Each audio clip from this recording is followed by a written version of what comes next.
Ya, Pastor Francisco, creo que puedes arrancar ya. Ok, bueno, muy buenas noches con todos los que nos están acompañando a través de la plataforma y hoy día pues tenemos una presentación de distintos expositores que nos van a estar acompañando en tres cursos en las próximas semanas. Se trata de los profesores David Luyo, Oscar Jo y Juan Carlos Morales. El profesor Luyo va a estar hablándonos un poco de, a raíz de que somos una iglesia confesional, ¿no es cierto? O, o más o menos confesional, dirían algunos, ¿no? ¿Qué papel juega, qué rol juega en la formación doctrinal y desde cuándo, desde dónde se tiene que empezar? ¿No? Entonces comenzamos con David con eso y luego seguimos con los demás, ¿está bien? Pero antes de eso, por favor, si nos podemos dirigir al Señor en oración para que Él bendiga este tiempo juntos aquí. Oremos. Nuestro buen Dios y Padre Celestial, muchas gracias en esta noche porque es por tu gracia y tu bondad, es por tu misericordia y tu amor que estamos aquí. Gracias, Señor, por habernos convocado, por habernos traído, Señor, al conocimiento de tu Hijo Jesucristo y porque a través de él podemos nosotros experimentar ahora la nueva vida en ti. Te rogamos, Señor, que esta conversación, que estas pláticas que vamos a tener, pues sirvan, Señor, para que todos los que estamos y aún los que no, porque podrán verlo eventualmente a través de la grabación, podrán escucharlo ahí también, que se vean motivados a seguir creciendo en el conocimiento tuyo, no para alimentar nuestro ego y decir que conocemos mucho, sino para que ese conocimiento pueda ser puesto en práctica al servicio de tu iglesia, al servicio de tu pueblo y al servicio de nuestro país también. Oramos todo esto agradecidos en el nombre de Jesús. Amén. Pues bien, como decía, vamos a comenzar esta conversación con el profesor David Luyo, quien, a decir verdad, ya todos creo que lo conocen, un profesor de amplia experiencia en lo que es teología y lo que es historia, y que por lo menos lo que yo le estuve viendo últimamente fue el librito ese, ¿no? Sobre el imperativo confesional. Y entonces él nos va a hablar un poco acerca de esto que les mencionaba, de somos una iglesia confesional y cómo podemos hablar de esa formación doctrinal, desde qué momento, desde qué punto, ¿tiene eso que ser dejado solo a la iglesia o es en casa donde tenemos que comenzar? David, por favor. Ok, buenas noches hermanos, gracias Francisco. Voy a compartir pantalla y vamos a conversar 15 minutos sobre las imágenes, así que me confirman si es que se logra ver algo, por favor. Sí, sí, está ahí, Ok, está en pantalla. em, para estudiar asuntos de doctrina, parto de una pregunta. ¿Por qué estudiar doctrina? Aparentemente la pregunta puede ser de relleno o que sobra, pero es más que importante, por lo menos en el contexto en el que estamos viviendo como país, dentro de este contexto en donde las iglesias evangélicas han puesto al estante la doctrina y nos hemos quedado solamente con esto de la oralidad. Entonces, el curso que se me ha encargado pretende un poco responder a una necesidad urgente. En estos últimos años estamos viendo con mucha preocupación que la iglesia no sabe lo que cree. O como decía Carl Truman en algún momento, ¿no? Si una iglesia sabe lo que hace, pero no lo que cree, entonces es una asociación o un grupo, pero no es iglesia, porque no conoce su doctrina.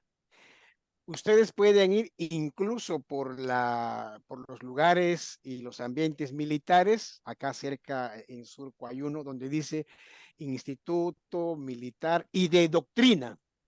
Hasta ellos tienen doctrina, un corpus de doctrina, de ideas, de principios que ellos creen. Y los cristianos tenemos doctrina. Entonces, quiero partir con esto para poder un poco quizá eh, eh, eh, eh, eh, darles a poder conversar sobre el tema.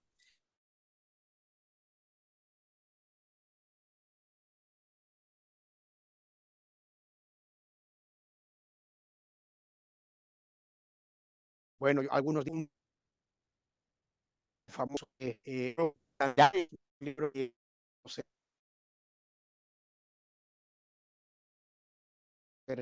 más a Dios y amarlo. O sea, no para ser pastor de sacramentos, no, sino la formación doctrinal, más que un interés académico, tiene que ver en consolidar fuertemente la relación entre Dios y nosotros.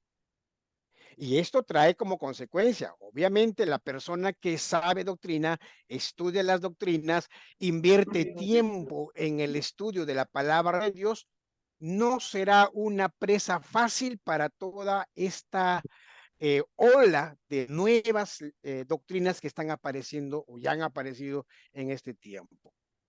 Pero también uno debe aprender doctrina para transmitir a la nueva generación la doctrina. Nosotros somos también recipientes de otros, porque cada uno de nosotros hemos sido enseñados por un maestro y nosotros también nos corresponde enseñar a otros, que también nosotros somos pasajeros.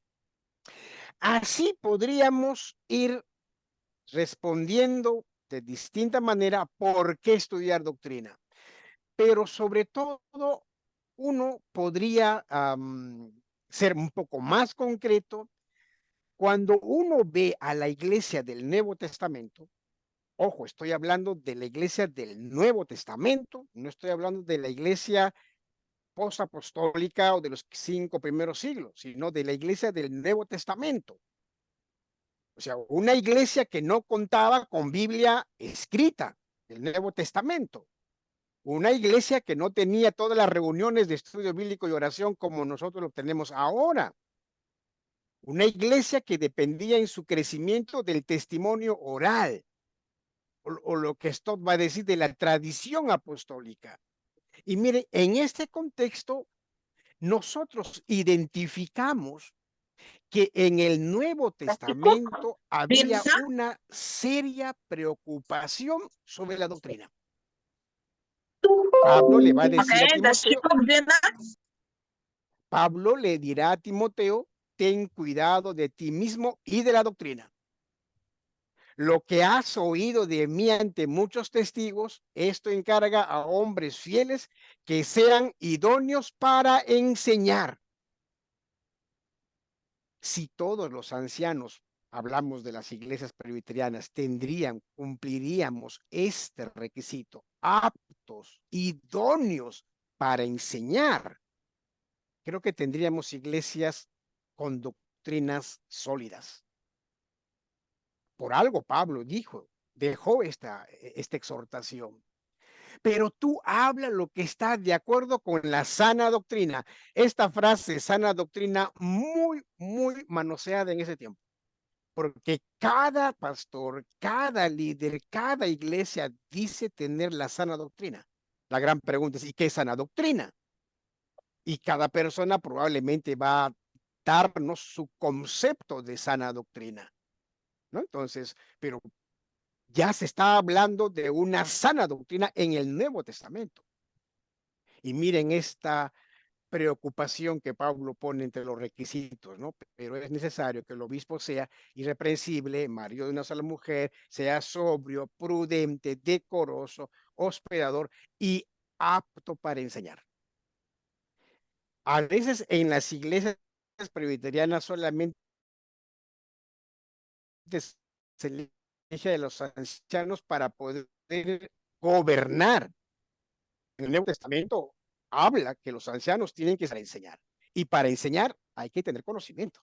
Y les invito a pensar en lo que Pablo escribe en el siglo I a una iglesia muy especial llamada, que quedaba en Roma. Cuando Pablo escribe a los romanos, Pablo presenta entre muchas enseñanzas, Pablo les dice cómo ser salvo. Estamos 2000 años después, aproximadamente. 2000 años después. Y miren lo que Pablo decía. Pablo presenta un conocimiento mínimamente requerido para ser salvo. Que si confesares con tu boca que Jesús es el Señor, allá hay una cláusula, y creyeres en tu corazón que Dios se levantó de los muertos, serás salvo. La iglesia en distintos momentos históricos, este texto lo ha cortado y realizó toda su estructura y su política evangelística con la mitad del verso 9. Y hemos escuchado pastores que simple enfatizan que confesar con tu boca y eres salvo, tienes que repetir esto para que seas salvo, tienes que ir, levantar la mano y repetir la oración para que seas salvo. O sea, han asumido que la confesión oral de una persona ya conlleva la salvación. Pablo dice que si confesares con tu boca que Jesús es el Señor y creyeres en tu corazón que Dios le levantó de los muertos, serás salvo. Eso de creer está hablando de contenido. Pablo no está pidiendo a los romanos que crean en algo ambiguo. No sé si ustedes asistieron a algunas iglesias en este tiempo y a veces en su culto observamos momentos de ambigüedad. Pablo no le está diciendo que si tú pasas por una experiencia emocional, ya eres salvo. Pablo no está diciendo a los romanos que si ustedes experimentan un asunto emocional, melancólico, ya eres salvo. Pablo presenta contenido. Pablo presenta doctrina. Le está diciendo, tienes que creer en tu corazón. O sea, no está diciendo que tienes que creer porque, en fin, créelo. No se refiere a un creer común y corriente, porque la palabra misma dice que aún hasta los demonios creen y tiemblan. Pablo está diciendo, si tú quieres ser salvo, tienes que creer en tu corazón, o sea, un creer sincero, honesto, que nace de tu corazón. Pero ¿qué tienes que creer? Que Dios le levantó de los muertos, será salvo. Ahí hay una doctrina. Podríamos dedicarnos a hablar más sobre esto, pero aquí Pablo une la fe personal y al mismo tiempo la doctrina. Y esto es muy, muy importante. La confesión doctrinal es muy importante. Una iglesia sin doctrina será cualquier organización de la sociedad. Entonces, ¿qué pretendemos con el curso? En el curso, en 8 semanas, no pretendemos enseñarles toda la doctrina, toda la sistemática. Vamos a empezar por niveles. Pero yo les llamo la atención aquí. Desde las iglesias del Nuevo Testamento, hubo una necesidad urgente de que los nuevos creyentes sean enseñados en la doctrina. Por eso les desafío hoy en día, si la iglesia en este tiempo tiene ese mismo celo, nuestros jóvenes, nuestros adolescentes, nuestros hermanos diáconos, los ancianos, los pastores, los presbíteros, nuestras hermanas de la liga femenina, los maestros de escuela dominical, tienen ese interés y deseo de aprender la palabra de Dios, de estudiar la palabra de Dios. Yo asistí a distintos eventos y me sorprendo a veces cuando hay un desequilibrio en la liturgia. Hay iglesias donde se canta demasiado, y yo no tengo nada contra las alabanzas, son momentos de adoración muy buenas, pero cuando uno llega al momento de la homilía o de la predicación, de la enseñanza, es muy breve. La iglesia no está estudiando la palabra. Canta más y estudia menos. Entonces, allí vamos a encontrar un problema muy serio. Yo les desafío, les reto, les animo.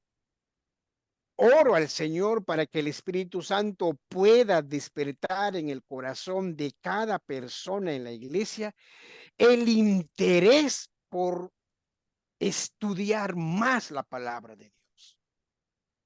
Y miren esto, Pablo exhorta, anima a la iglesia del primer siglo para que pueda estudiar doctrina cuando no tenían Nuevo Testamento escrito, cuando no tenían libros de teología sistemática escritos, cuando no había materiales que ya tenemos ahora. Eso quiere decir que nosotros tenemos ventaja en cuanto a materiales y experiencias de reflexión teológica. Por eso nosotros tenemos un poco más de ventaja. Y por eso yo deseo que ustedes puedan animarse a poder llevar el curso. Algo sobre el curso brevemente que vamos a enseñar es Formación Doctrinal 1. Vamos a desarrollar brevemente dos temas: el ser de Dios y sus atributos, y el hombre y el pecado, en dos estancias: el hombre en su estado original y el hombre en su estado caído, ¿no? Entonces, ¿cómo nos acercamos a las escrituras? Y esto es tan hermoso porque cuando uno comienza a ver la palabra de Dios y empieza a pensar y a reflexionar en quién es Dios, uno queda prácticamente como una hormiga frente a todo lo que es Dios. Sus atributos, cada atributo, desde la aceidad, pasando por la santidad, pasando por la omnipotencia, cada atributo es un reto a nuestra vida práctica. Les digo, no estudiamos los atributos de Dios para que solo llenen nuestra cabeza, sino para que nosotros pueda llegar a nuestro corazón.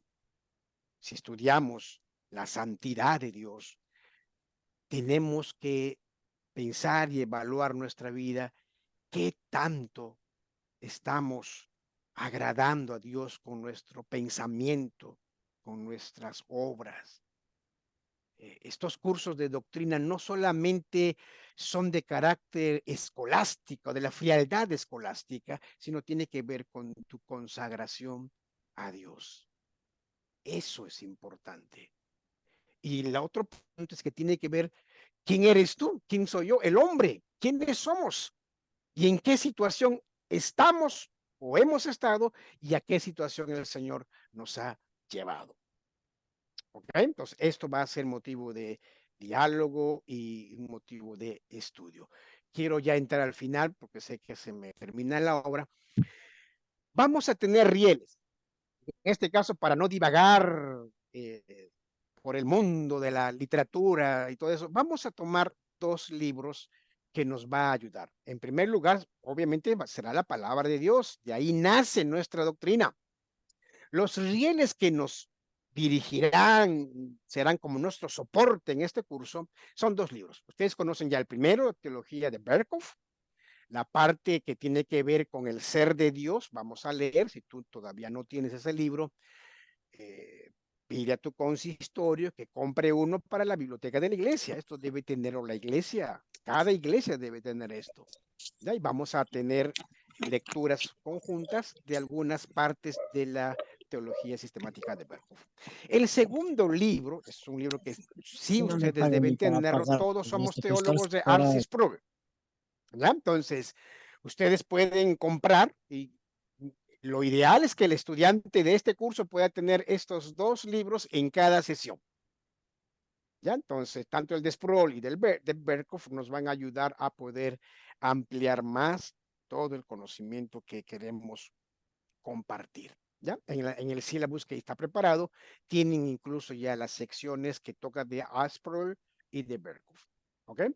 Una parte del sílabus acá podemos congelado para que ustedes puedan ver el ser de Dios y sus atributos y el hombre y el pecado, ¿no? Entonces, sobre esto vamos a caminar, sobre esto vamos a dialogar y sobre esto vamos a estudiar.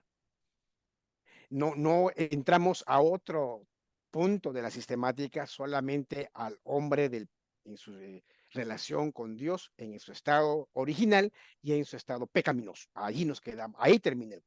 ¿Eh? Bueno, termino con una frase de Truman. La doctrina es tan importante en la vida de la iglesia que solo debe confiarse a una categoría especial de personas cualificadas. Ahora, no hay que tirarle piedras a Truman, no es que está haciendo una discriminación, sino después de que Truman haya hablado sobre la importancia que todos tenemos de estudiar la palabra y de aprender todo.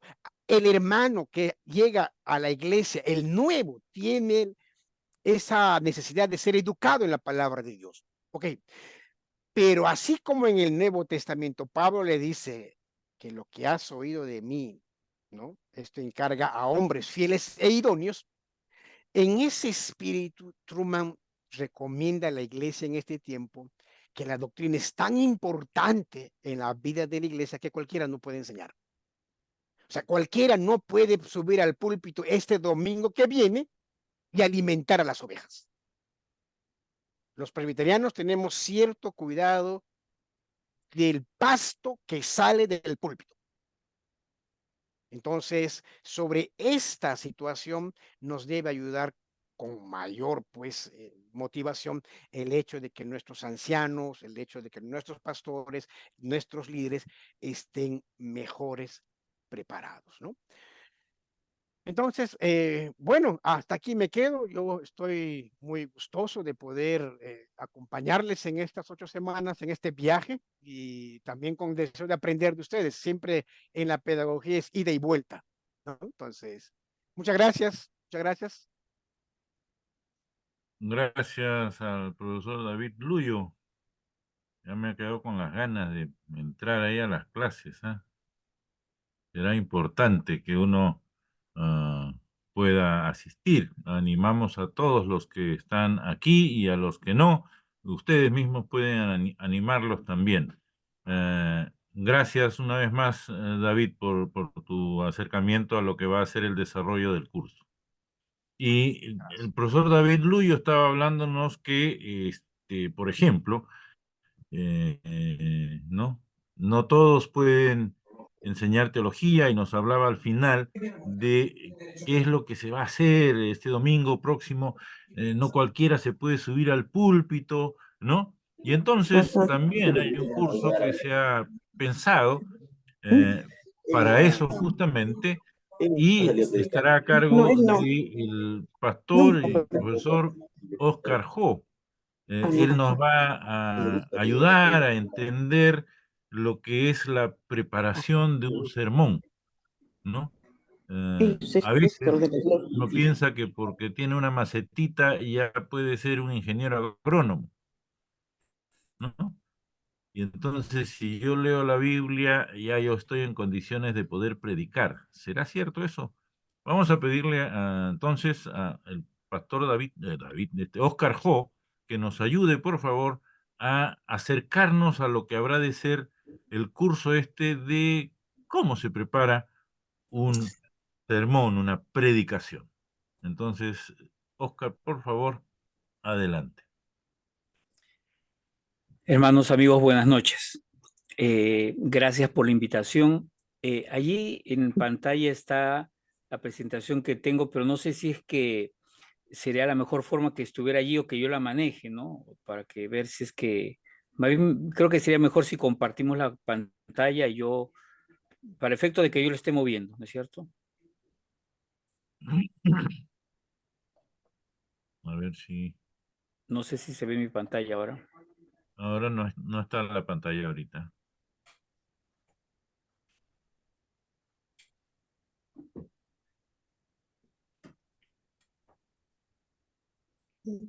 Son pastores. Sí, dime. Eh, Creo que me tienen que dar un Walter, permiso. Me tienen sí, que dar un Walter, permiso, creo. puedes, ah, puedes A no, a- autorizar, por a no ser, favor, Walter, Arnoldo. que tú vayas cambiando conforme yo te lo pida también. Puede ser, ¿no? Ya, quizás eso. Ah, no, ya te ¿Ya? puso, ahora estás Ah, ya de... me puso. Ah, perfecto. Ajá. Entonces, ahora sí debe verse seguramente, ¿no?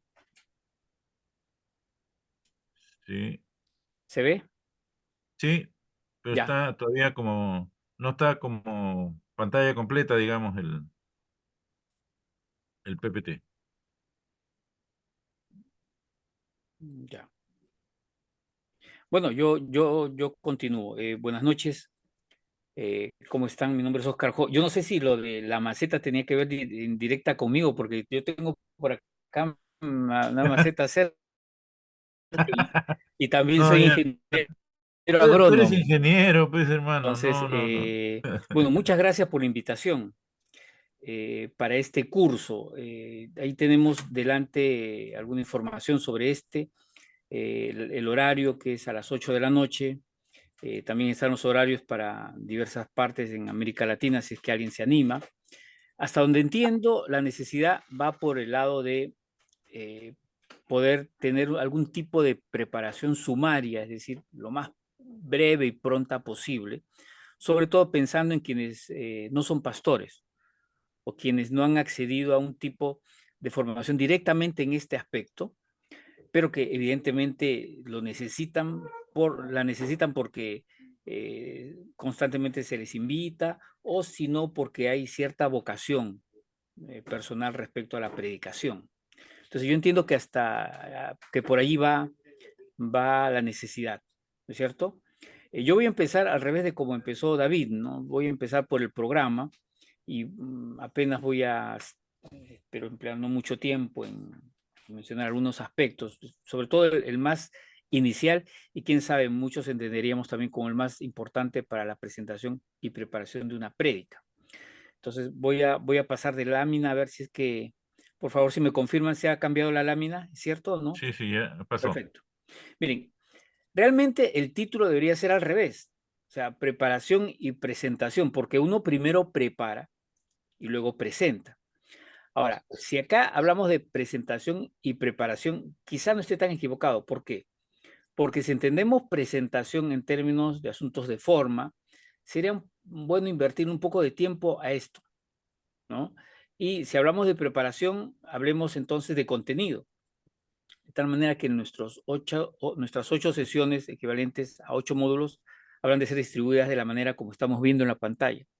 2 para forma y 6 para contenido.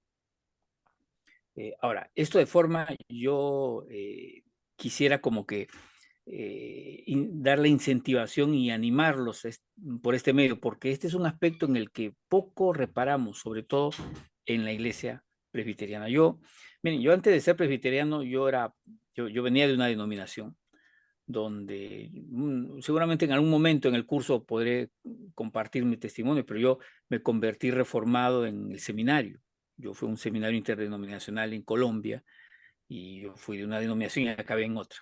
Esa es la verdad, ¿no? Yo salí convencido, totalmente convencido de una perspectiva reformada en relación a los propósitos de Dios y por eso es que llegué después a la iglesia presbiteriana. Les cuento esto porque en cuanto a forma, yo tenía compañeros, amigos, que recuerdo ahí en la juventud, ahí entre los Pastor Jo, 18, 20 años. Sí, por favor. Sí, ¿no se oye? ¿Hay algún problema? Sí, sí, se escucha. ¿Se escucha? Probablemente lo que quisieran es que se vea pantalla completa. Entonces, si le das Ya, allá. ahí, como dicen en la copita, se Sí, puede ver sí, la sí. diapositiva completa. Le he dado, ahora está.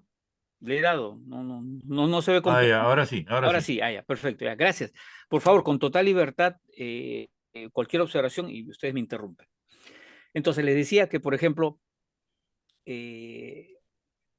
Miren, yo he conocido, he tenido amigos que mucho tiempo antes que yo primero estudié en la universidad, después empecé a estudiar teología, pero gente que en la juventud estaba estudiando teología, que en el seminario donde estudiaban les enseñaban hasta, ¿cómo explicarles? Hasta cómo arreglarse los pantalones después de ir al baño y antes de ir al púlpito.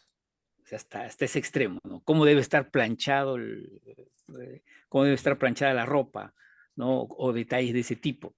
Vamos a conversar sobre asuntos de forma, porque la forma no suele ser considerada, pero la forma, por lo menos en esta época, dice bastante más de lo que nosotros podríamos suponer, porque estamos en una época muy visual, donde mucho del mensaje que viene entra por los ojos. Entonces, cómo te mueves, cómo hablas, cómo pronuncias las palabras, podrían llegar a tener un impacto tanto positivo como negativo en quienes están, quienes están asistiendo al mensaje, ¿cierto? Entonces vamos a hablar un poco de esto. No sé si en la próxima, sí, aquí estamos. Miren, realmente tenemos 8 módulos, pero van a ser 9 realmente, porque hay un módulo 0, que es el que estamos desarrollando. En estos momentos estamos en lo que yo le llamo el módulo 0. Es decir, si ustedes se animan por este curso, van a volver a escuchar lo que les estoy compartiendo ahora, pero posiblemente con un poco más de explayación, pero van a volver a escuchar, ¿no? Y estamos en las generalidades, ¿no? Del curso, precisamente. Pero desde esta generalidad, mirando todo el curso, por ejemplo, en el módulo 1 vamos a hablar de la presentación personal, que era de lo que les estaba hablando, del manejo de la voz, del manejo del temor escénico, del pánico escénico. Y en todo esto va a estar presente de una u otra manera siempre la comparación con la oratoria, porque la pregunta que debemos hacernos constantemente es, ¿cuál es la diferencia entre ser un predicador y ser un orador? ¿No será que nos estamos excediendo en oratoria y nos estamos quedando en ello al punto que casi el buen predicador es el que supuestamente tiene buena dicción y pronuncia bien las cosas, etcétera? Vamos a hablar de estos detalles. Cuando estaba hablando, le estaba mencionando hace un momento respecto a la presentación personal. A mí me llamó la atención mucho una vez un cierto mensaje que escuché como crítica respecto al ecumenismo. Una persona estaba desde el púlpito criticando el ecumenismo, etcétera, etcétera, y criticaba a un cantante muy de moda. No voy a mencionar mejor el nombre, ¿no? Pero este cantante cristiano tenía una portada donde tenía dibujos de, por un lado, personas con corbata, saco y corbata, y por el otro lado, personas en una fila con el cuello clerical. Entonces esta persona decía, miren, los que están aquí a la derecha, los que son, representan a los católicos, y los que están a la izquierda representan a los evangélicos. ¿Por qué? Porque ese cuello es propio de la Iglesia Católica, mientras que la corbata es propia de los cristianos, la propia del pastor. El pastor siempre debe usar corbata. Y resulta interesante comprobar que más bien el cuello clerical tiene un origen reformado, no la corbata. Es más, se sabe que la corbata tiene un origen no muy sano y que cuando se inventó este tipo de corbata que usamos, este tipo de corbata larga, tenía toda una connotación sexual detrás de ello. Mientras que la corbata clásica equivalía a un nudo allí debajo, debajo del cuello de la camisa, pues a alguien se le ocurrió tener una corbata alargada y lo más grande posible, como para mostrar a los demás que tenía por allí algo muy oculto, también alargado y grande, ¿no? Enviando una serie de mensajes indirectos, ¿no es cierto? Entonces, la corbata no es precisamente un atuendo por lo menos de origen santo, si uno lo quiere entender así. Vamos a hablar de cosas de ese tipo. Hablaremos del asunto de la voz y hablaremos de asuntos de forma en general, siempre considerando el módulo 0 y 1 en nuestra primera sesión. Nuestra siguiente semana seguiremos hablando de forma y allí acabaremos de hablar de forma y los temas están allí, el púlpito y el área de predicación, el manejo de la estancia del auditorio, los medios de apoyo técnico que son novedosos ¿cierto? Hace 30 años apenas, que en la línea del tiempo es nada, ustedes lo saben muy bien. No existía la posibilidad de tener audiovisuales, ni tener el texto proyectado en la pared, ni cosas de ese tipo. El arte cinético en el púlpito es el movimiento, el desplazamiento del predicador. ¿El predicador debe quedarse detenido en un punto o es que debería moverse? Es preferible tener un tipo de micrófono en la solapa o en el cuello, inalámbrico en lo posible, por medio del cual nosotros, gracias al cual nosotros podamos movernos y desplazarnos por todo el área, o es necesario tener un micrófono fijo delante. El púlpito, ¿qué tan importante es en estos momentos? En Bogotá, Colombia, hay una iglesia que es la que está en estos momentos creciendo más numerosamente, y una de las particularidades que tiene esta iglesia es que el predicador, el pastor, no tiene púlpito. Tiene una silla delante, un banco, se sienta allí, tiene el micrófono en la solapa y de allí habla. Y claro, se puede mover, puede gesticular, puede hacer una serie de cosas, no puede hasta agacharse en el piso, simular una serie de cosas. Ahora, cuando estamos hablando de forma, y quizá deberíamos de ir acabando en este punto, estamos hablando también de la posibilidad de que las cosas sean diferentes de alguien que predica respecto a otro. ¿Por qué? Porque tengo la sospecha de que allí donde nosotros encontramos dos predicadores muy similares en cuanto a forma, estamos encontrando menos libertad del Espíritu Santo para guiarnos en la predicación. Tengo esa sospecha, porque, digamos, el elemento subjetivo que implica la presencia del Espíritu Santo, guiándonos en la predicación, habrá de ser siempre muy particular a la realidad de cada persona. Si yo expreso demasiado parecido a cualquier persona, cualquier predicador, sobre todo que haya estado cerca mío, y a quien, peor aún si se trata de alguien a quien pueda ser identificado como mi mentor, lo más probable es que esté siendo guiado por un modelo definido más que por el propio Espíritu de Dios. Es lo que yo pienso. Ahora, esto también nos pone en salvaguarda varias cosas, porque yo podría entender acá también una especie de apelación ad hominem hacia mi persona. Entonces, claro, yo escucho a este señor, ¿cómo se llama? De apellido monosílabo, peruano de apellido. Ah, sí, Oscar, lo busco por internet, lo busco en YouTube, ahí encuentro predicaciones de él. Entonces, a ver qué tan bueno es predicar. Tanto que me va a enseñar a mí. Entonces, quién sabe, yo podría pensar, carambas, pero si no es tan bueno, entonces, ¿cómo me va a enseñar a mí? Miren, realmente cuando hablamos de la predicación, estamos hablando de la presencia subjetiva del Espíritu Santo. Estamos hablando también de que no tenemos modelos por los cuales podamos decir, este es el modelo preciso. En mucha de la enseñanza que nosotros tenemos, el profesor suele tener un idiotipo sobre la base del cual emite calificaciones. Yo me pregunto, ¿en la predicación podríamos hacer algo así? Me cuesta creer al respecto. Yo pienso más bien que dos excelentes predicadores, en lo normal, deberían de ser dos excelentes predicadores diferentes entre sí. ¿Qué define el que un predicador sea mejor que otro? Bueno, de eso hablaremos un poco más en el curso que, como ustedes están viendo, va a ser muy sucinto, pero espero que sea también muy provechoso.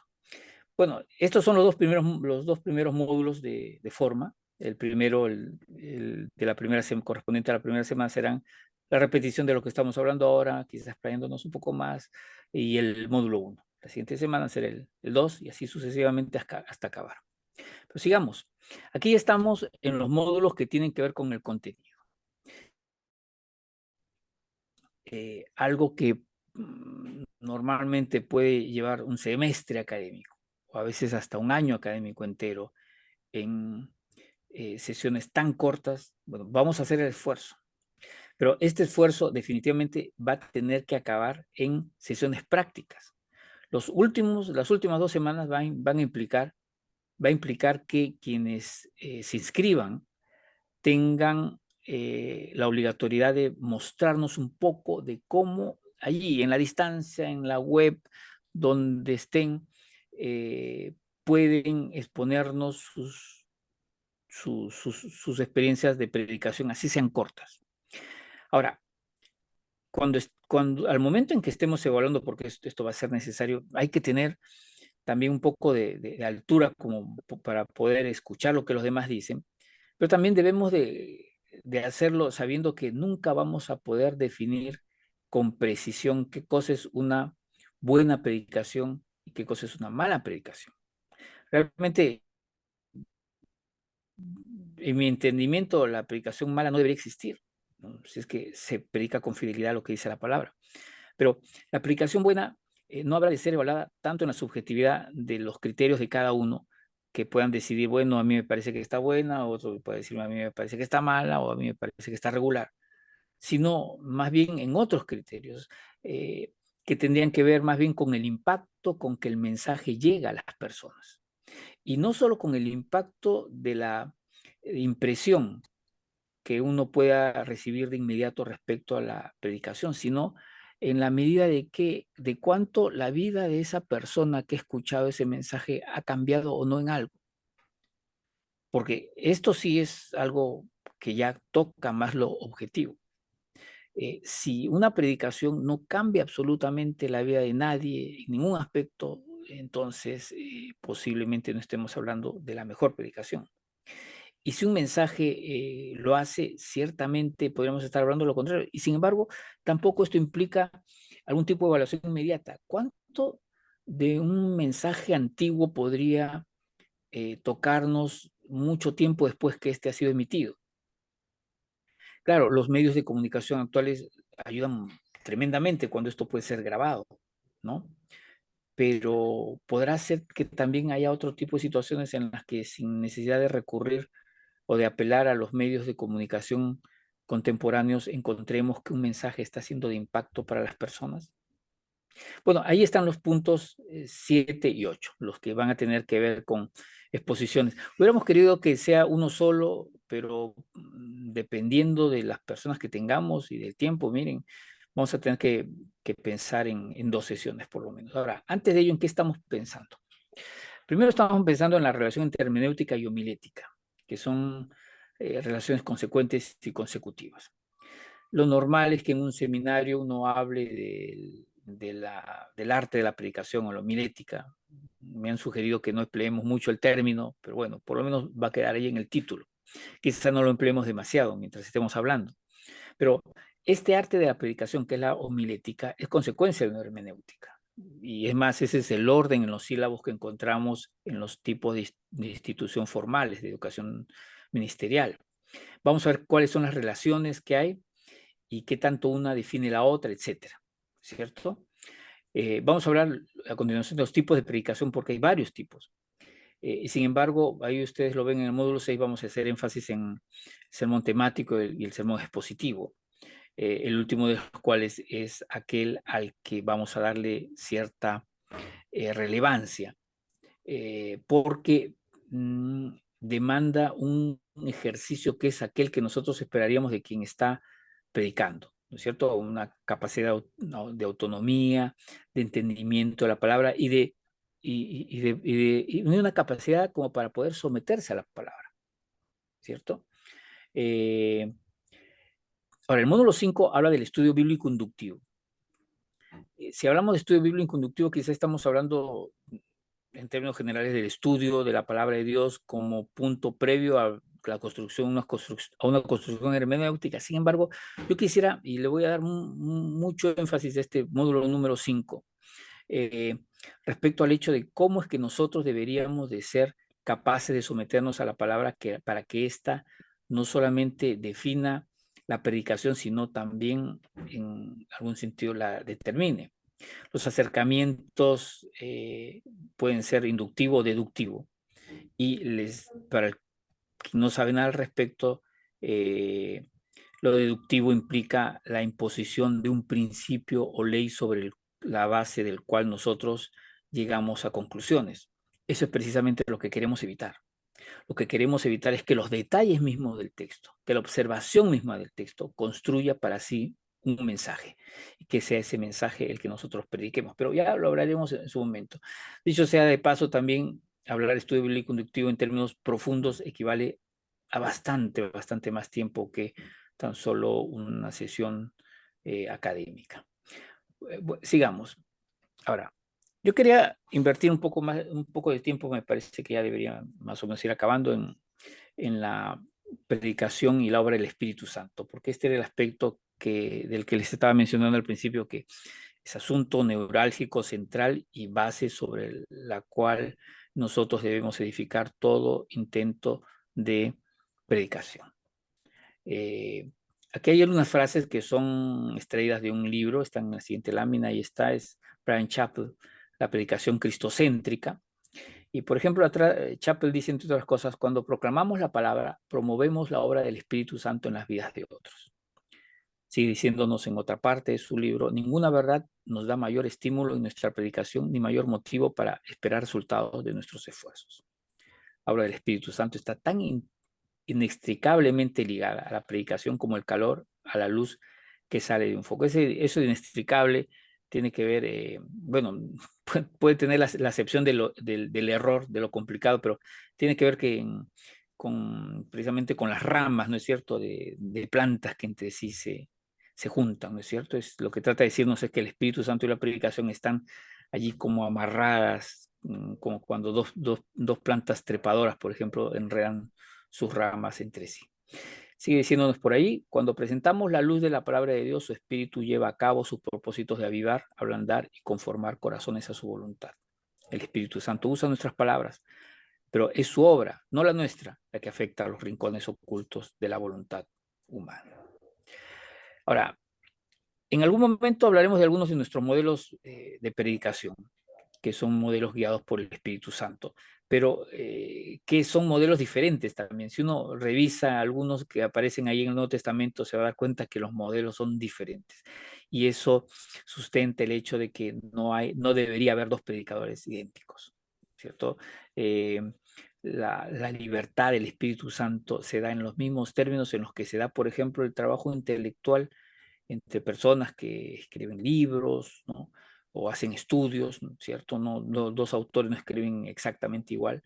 Del mismo modo, dos predicadores no deberían de predicar exactamente igual. No vaya a ser que estemos cayendo en el error de imitar a otros si es que descubren que predicamos como otra persona, ¿cierto? Quería casi ir acabando. Acá hay algunas afirmaciones. Fíjense, sin el Espíritu Santo no habría Biblia. Sin el Espíritu Santo no habría predicación. Sin el Espíritu Santo no habría predicador. Sin el Espíritu Santo no habría entendimiento. Sin el Espíritu Santo no habría poder. Sin el Espíritu Santo no habría proclamación de Cristo. Sin el Espíritu Santo no habría conversión ni convicción. El Espíritu Santo llega a ser vital en la predicación. Sin embargo, tenemos que cuidarnos de algo. Y es que el Espíritu Santo es el intermediario subjetivo. No debemos olvidar esto. La intervención del Espíritu Santo es subjetiva. Sin embargo, a pesar de esa subjetividad, el Espíritu Santo, que es el mismo que inspira la palabra, debe tener concordancia con aquella palabra que ha inspirado. Entonces, la palabra de Dios se convierte en el regulador de aquello que nosotros entendemos o estamos haciendo bajo la guía del Espíritu Santo. Ahí está la advertencia de Jeremías 17:9. Engañoso es el corazón más que todas las cosas y perverso. ¿Quién lo conocerá? ¿Cuántas veces, yo no sé si ustedes han escuchado predicas que parecen tener nombre propio? Un problema del pastor o de alguien con una persona y parece como que le está predicando esa. Falta que le ponga el nombre nada más. Cuando señala los pecados de alguien y pareciera como que se está siendo guiado a pensar solamente en esa persona. Ahí tenemos el ejemplo claro de cómo es que nuestro engañoso corazón podría estar disfrazando de Espíritu Santo aquello que nosotros estamos predicando. Bueno, eso es todo en general. Hay por ahí algunos detalles. Se me ocurre en estos momentos mencionarles, no, espero que no sea como en términos de desánimo, pero Estoy recordando en estos momentos un estudio que por ahí leí en Colombia de una persona que había hecho una estimación, por lo menos para la realidad de ese país, de cuánto era lo que impactaba la prédica en las personas en las iglesias, y llegó que no llegaba ni al 14%. Es decir, la música y otras cosas, digamos, impactaban más que la prédica a las personas. Por lo menos en Colombia, y Colombia no es muy diferente de otros países en América Latina, y del Perú, por supuesto, no es demasiado diferente. ¿No será que hay algo que está pasando con nuestra predicación? ¿No será necesario que estemos revisándonos al respecto y cambiando y haciendo cosas en relación a esto y doblando rodillas también respecto a nuestra predicación? Creo que me excedí de tiempo. Muchas gracias por haberme escuchado y que esté bien. Muchas gracias de todas maneras. Sí. Muchas gracias a Oscar por habernos traído esta presentación de lo que habrá de ser su curso también. Esperamos, como dije, que muchos se puedan animar e inscribir para participar en él. Eh, Nunca paramos, nunca terminamos de aprender, y espero que ni siquiera los pastores creamos en algún momento que ya no tengo nada más que aprender, ya no tengo nada más que leer porque ya lo sé todo. El día que eso pensemos, pues ya se viene el fin, ¿no? El fin nuestro, ¿no? Muy bien, gracias Oscar una vez más. Y ahora nos toca pues escuchar a nuestro hermano Juan Carlos Morales. Él es de Costa Rica, él es profesor también allí en el seminario de Costa Rica, y él nos estará introduciendo a este tema que tiene que ver con cómo resolvemos problemas reales desde la iglesia, propuestas para resolver problemas reales desde la iglesia.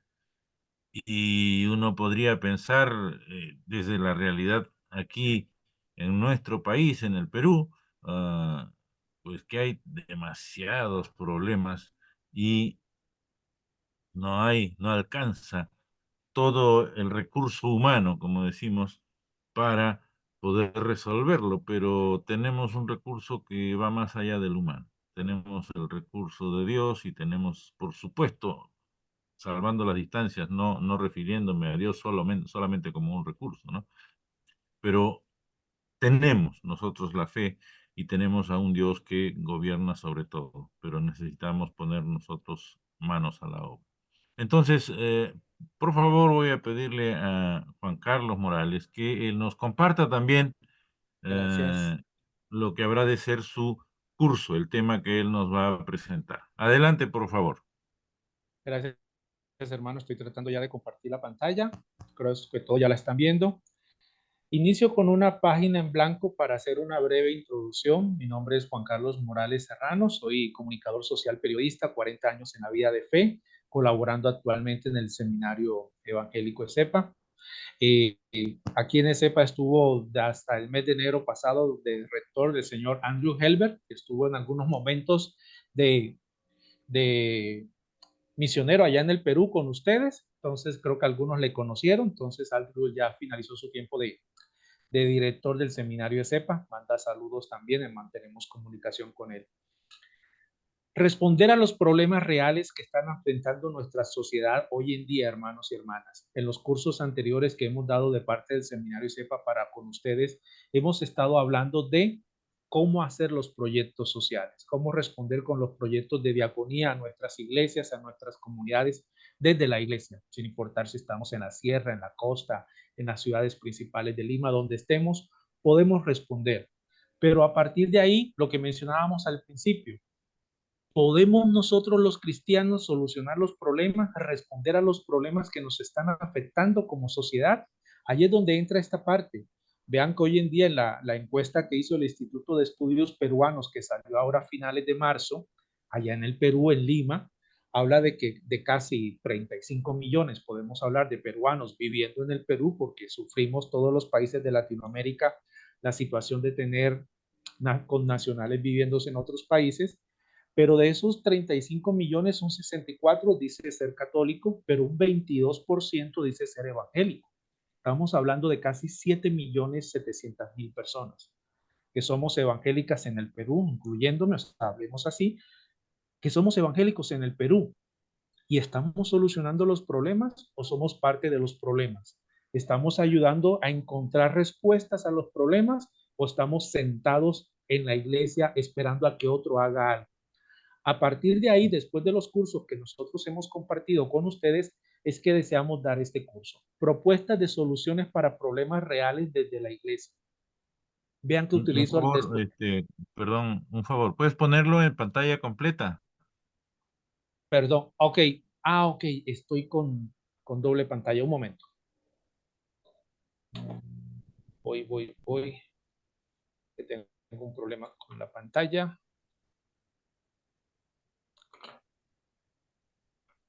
Voy otra vez. Ahora sí. Perdón, es que tengo un problema de la pantalla. Tenía otro monitor conectado. Entonces, ¿la propuesta cuál es? La propuesta es esta, hermanos y hermanas. Ahora no aparece. ¿Ahora no Perdón, ahora aparece? no aparece. Ah, ya, ahora sí, ahora sí, ahora sí. Ahora sí. Ahora. La propuesta, el curso se llama Propuesta de Soluciones para Problemas Reales desde la Iglesia. La idea es poder trabajar esos problemas reales.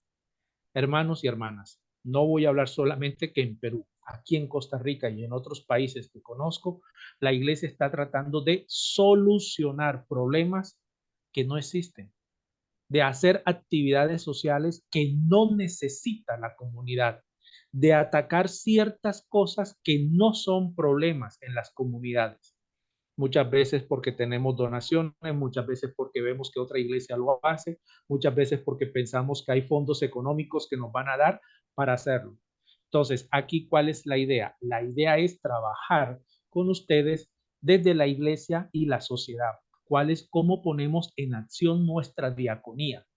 Porque ustedes como iglesia hemos trabajado la diaconía, pero ya sabemos qué diaconía, cómo podemos hacerla, qué no debemos hacer, cómo debemos atender a las personas que vamos a recibir en los proyectos, pero ¿qué estamos haciendo? O estamos pensando como, ¿cuál problema? Estamos listos, pero ¿cuál problema? Entonces, a partir de ahí, todo el curso va a enfocarse en estas líneas temáticas generales, proyectos o programas, los problemas reales que nos afectan como comunidad. Esa va a ser la parte más práctica del curso. Los mismos estudiantes deben opinar cuáles son sus problemas, porque no queremos decirle, yo profesor, que yo estudié tal cosa, yo considero que ustedes están sufriendo este problema. No, no queremos hacer eso. Queremos dialogar sobre los problemas que nos están afectando, pero motivando a que el estudiante determine cuál es el problema real de mi comunidad, dónde está mi iglesia, dónde servimos a nuestro Dios en nuestras comunidades. Y sobre todo para llegar a ese punto final, ese unir fuerzas para la respuesta de la iglesia. Creemos en un Dios que lo provee todo, creemos en un Dios que nos enseña y nos corrige en todo, creemos en un Dios que nos puede cambiar muchas cosas, pero creemos que nuestro Dios también nos llama a unir fuerzas con otros. Entonces, en esta parte aquí también vamos a dialogar sobre eso. El curso iniciaría el próximo viernes 19 de abril. Un poco las 8 unidades vamos a estarlas trabajando de esta manera. Cuando hablo de CEPA, aquí en la parte de lo que sería profesor, soy mi persona, soy yo la persona que va a estar impartiendo al 100% la clase.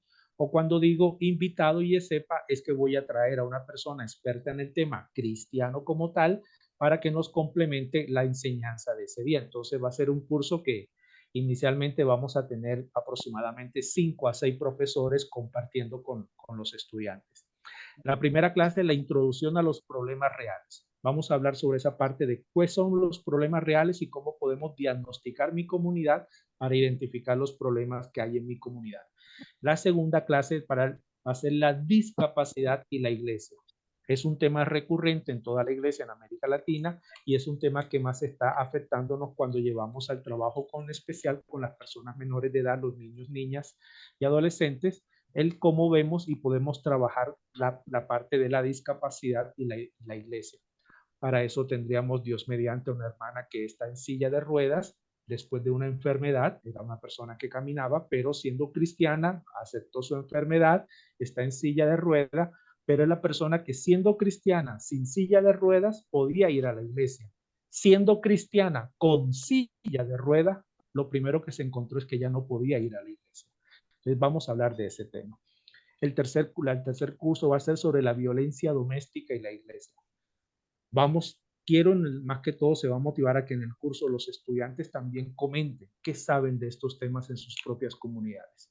Aquí yo voy a hablar la verdad, la violencia doméstica acá en Costa Rica es real y la violencia doméstica en la iglesia es real y lo peor, se invisibiliza, se calla. Todo el mundo tiene que quedarse callado porque somos familias cristianas. No se debe hablar de la violencia doméstica. Entonces, esa parte también lo vamos a tocar. Después de ahí entramos a la clase que sería problemas reales en mi comunidad. Ya el estudiante nos va a empezar a presentar qué problemas reales está encontrando en su comunidad y cómo cree que los puede abordar para preparar su propuesta de proyecto para presentar en la clase 7 y número 8. La clase número 5, el abuso sexual y la iglesia. Aquí tocaríamos también la parte de lo que sería el tema de el aborto, que está siendo una problemática. Va a estar una persona con nosotros que yo tengo que cerrar aquí un momento.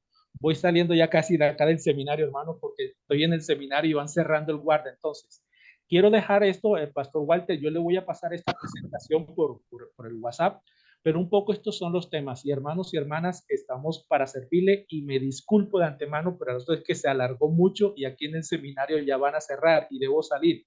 Pastor Walter, me disculpo, debo retirarme de la reunión, me están sacando del seminario. Pero entonces, hermanos y hermanas, esto estamos para servirles y de parte del seminario CEPA vamos a estar con ustedes durante todas las clases. Bendiciones. Perdón, Pastor Walter y hermanos y hermanas. Está bien, hermano, no te preocupes, no hay problema. Gracias más bien por habernos dado tu tiempo y por haber participado juntamente con David Luyo y con Oscar Ho en esta presentación resumida, sintetizada de lo que habrán de ser estos cursos. Ahora que hablaba Juan Carlos sobre estos temas de discapacidad, me acordaba de Brenda Dark, no sé si seguirá ella en Costa Rica, pero es esposa de Ian Dark, que trabajó aquí durante muchos años, y ella ha escrito un libro sobre la discapacidad y la misión de la iglesia. Y también cuando hablaba sobre violencia doméstica, aquí se hizo un estudio ya hace algunos años que lo condujo Paz y Esperanza. Yo participé en una parte de ese estudio, se llama Dentro de las Cuatro Paredes, que habla justamente de violencia doméstica en hogares evangélicos. Podría seguir mencionando algunos otros temas de los que está señalando ahí para su curso, pero hermanos, hermanas, ahí tienen un vistazo general, una mirada general a estos tres cursos que esperamos que sean no solo bien acogidos por los hermanos de las congregaciones diversas y sean sobre todo de mucho provecho para no solamente el crecimiento personal, sino el ministerio en la congregación, el servicio a Dios y el servicio a la comunidad como miembros del pueblo de Dios. No sé si, Walter, allí tienes alguna otra información, alguna otra cosa que mencionar. Gracias, Pastor Francisco. Muy buenas noches con todos, pastores y hermanos en Cristo.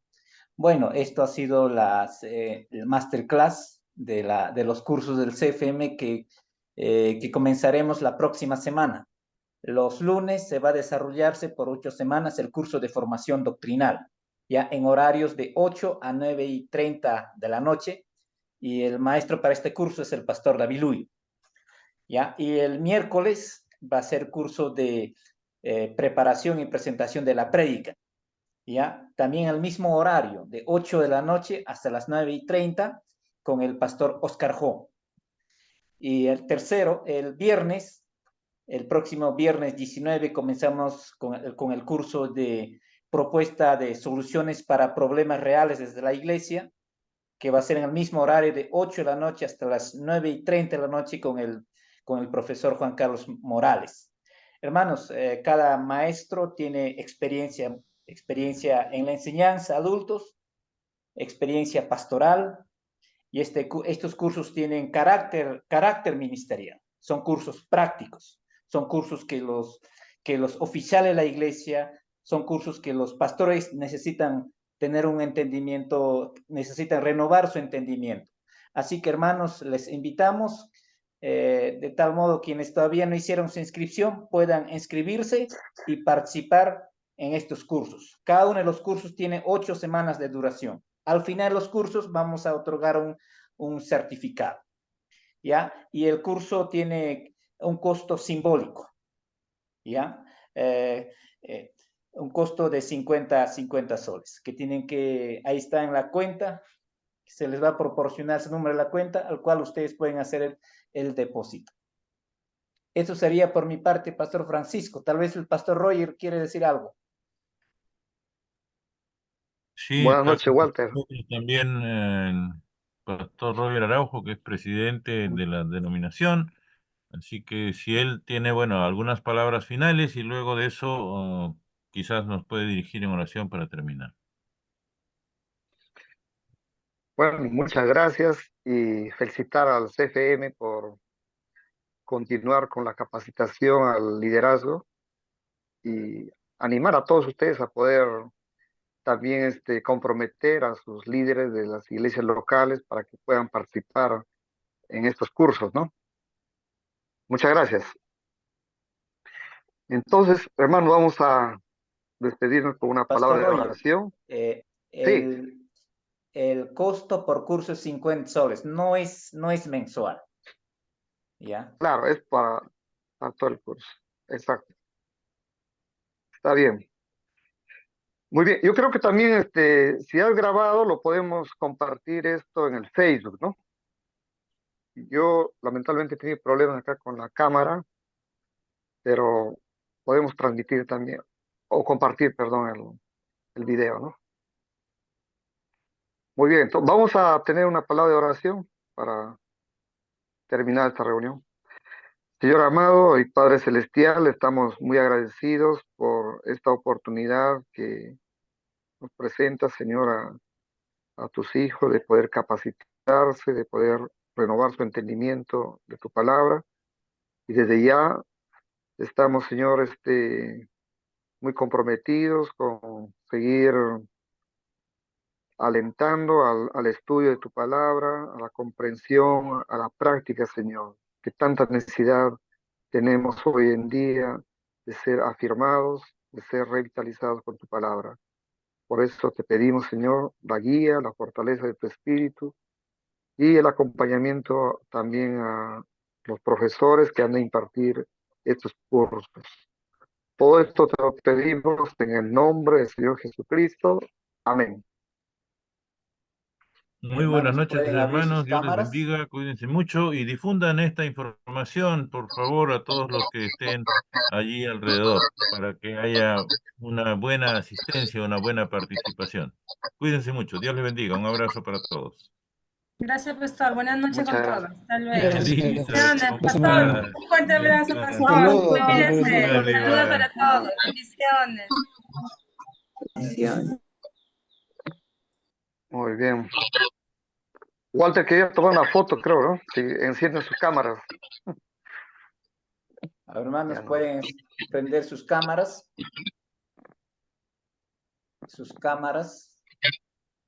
Ya.